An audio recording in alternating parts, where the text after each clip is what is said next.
Hi there, today we're working with Red Heart sachet yarn and we'll be using a 6.5mm hook. That's a K10.5.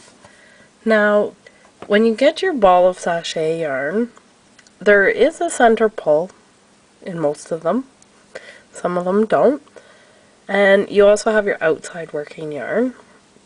I like to work from the outside working yarn because as you work with this yarn, it can get tangled and twisted, and it just, for me, I found it was easier to untwist it working from the outside of the ball as to the center pull. Now, when you get this yarn, it looks like one big chunky strand, but if you take it and open it up, you find this nice mesh. Now, along the bottom, you have this nice little pattern. And then along the top, you have these loops. These little loops here. These are what I call your working loops. We're going to be working in every second loop. Now, I normally do 4 stitches wide because I find with one ball of sachet, this will work up just the like a nice length. That it's not too long and it's not too short. And it'll be a nice full scarf. So what we need to do is we need to find our first working loop that's like a completed working loop. As you can see here, this one's broken. And then we have this one here. So this is our first working loop. And we're going to count over 5. So we have 1, 2, 3, 4, 5 working loops. Now what we're going to do is we're going to fold this in behind. So the 6th and the 5th loop line up, and we're going to be working 2 of our first chains through both layers, and our last 2 chains will be worked through 1 layer. So you can go ahead and insert your hook into your first loop, and remember we're skipping a loop each time we do a stitch, so we're going to skip 1, working in our second, we're going to do our first chain by drawing up a loop. Now at this point, people find it helps to put in a stitch marker into that spot. It'll help you keep your stitches, especially if this is your first time working with this yarn. There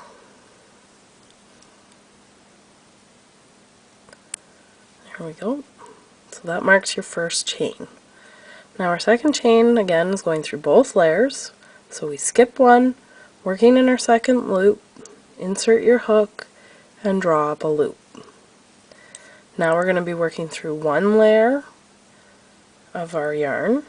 So we're going to skip 1, working in our second loop, draw up a loop.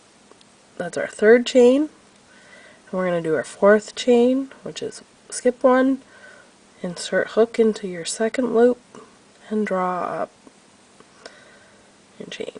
So now we have 4 chains.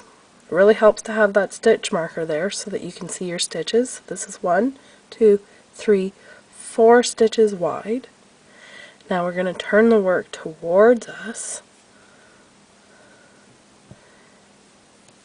So the working yarn is in behind our work. We're not going to do a chain to start. We're just going to start working our single crochets. Now your single crochet, make sure you get it in there. This might be a finicky round because you're working through a couple of layers. You have your finished yarn here, which might get in your way. Once you get past this round, it gets pretty easy. So again, we're going to start our single crochet here. So skip 1, working in our second loop, draw up your loop. You've got your 2 loops on your hook. Now we're going to skip 1, working in our second loop, and draw it up. That's our first single crochet. Now I'm going to place a stitch marker in there. I don't really need to use the stitch markers now because I have figured out how to work this, but again, it helps with first time people doing this. So that's our first single crochet. Now we're going to do our single crochet, second one. So remember, skip 1, working in your second loop, skip 1, working in your second loop. Now these last two stitches, like I said, they might be a little bit difficult trying to go through those two layers. Skip one, working in your second loop, skip one, working in your second loop for your third single crochet. And then your last one should be a little bit easier if you use your stitch marker, because you can just put it in right beside your stitch marker. Skip one, working in your second loop, drop a loop, finish off your single crochet, and there you go. You have your second round done. With your stitch marker here, you can see your stitches, 1, 2, 3, 4. Now we're going to turn it and work another 4 single crochet. Just remember to always skip one working loop whenever you're doing your stitches. So you insert your hook, skip one, working in your second loop, draw up a loop, skip one, insert hook, and draw up a loop for your single crochet.